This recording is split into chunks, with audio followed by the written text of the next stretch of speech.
Welcome to working with small groups in Edmodo. I want to spend the next couple of minutes of just showing you some really interesting ways of using small groups to differentiate your instruction in the classroom. So we have a group called Personalized Learning right here. You see it. And once we get into this group, you'll notice that I have one small group that has already been created called Tigers. The name of the group, it appears right across here, Personalized Learning, and in order to load that group with students, you would give them this group code over here to the right, and then they will appear right here in my Personalized Learning group. So once I take a look in there, you'll see I have 5 members, but actually they're not all students because we have 2 teacher members. We have Dr. Fingal right here, and then we also have Mrs. Mitchell right here. And then here you'll notice that we have 3 students in the group. All right, so how do we go about assigning these to small groups? And in fact, how do we go about differentiating the material that they are going to receive?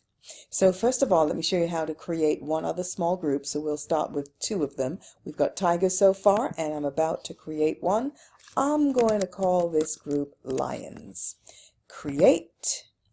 And notice that in Lions, there's only 1 member, and that happens to be the instructor. You automatically get placed in that group. And in Tigers, there's also the same situation. There's just 1 member, and that is the owner instructor. So let's take a look at Lions first of all.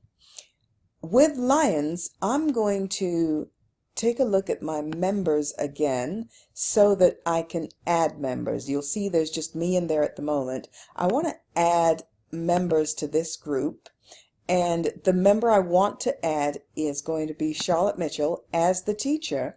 And my Lions group is actually my advanced group, but nobody knows that other than you, Mrs. Mitchell, and that's it. So I'm going to place, let's see, based on the data that we've reviewed recently, McDonald is one of our high achieving students. So I'm going to give him to the Lions group and just add the selected members. So now in the Lions group, you'll see that we have McDonald, we have Mrs. Mitchell, and we have me, but she'll be in charge of all assignments for the Lions group. So let's go back now to the other group, which is Tigers, and I'm going to do the same thing. I'm going to assign some students. Now, they are not my high achieving students, and actually these students do need a little bit of remediation in some of the subject material that we're covering at the moment. So I'm going to put them in this group. Again, I go to members, and I add members, clicking right here, and here they all show up. And I know that this Sandy Fingal, she needs some remediation, and I know that Mag Eve, she also needs remediation. So I'm going to add them to this group, and here they appear. So when I go to my Tigers group, I can post a message to them right here, and it will show up on the wall right here. You'll see I've already posted one. It says welcome to the home of Tigers. And what I want to do is I'll probably assign them a quiz. So once I click on quiz, I can either create a new quiz right here, or if I have a quiz that I've used already, I've used this to remediate for some other students previously, I can load that from my collection, and here it is. I've got it already.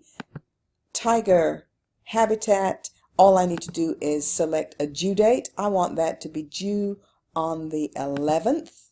And then note here is the group that I'm assigning it to, so all I have to do is click on send. That assignment has been sent to my students in my Tigers group.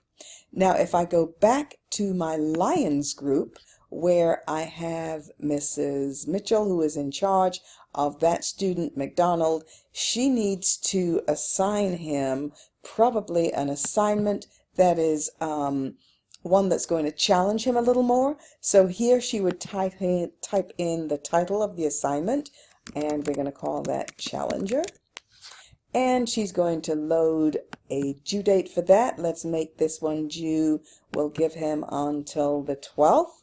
and we can select whether we want it added to the gradebook or not. And here she would type a description of what the assignment is about. And she also has the opportunity to add files. If that's what she needed to do, add any file from the desktop or anything that's already existing, and it would be attached here, and then she would simply send the assignment.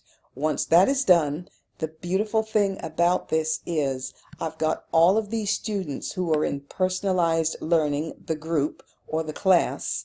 They don't know who is a high achiever. They don't know who is being remediated. All they know is that they're receiving assignments. So this is a great way to keep them motivated, keep them separated, and give them the instruction that they need based on where they currently are. So that's it for working with small groups. See you next time.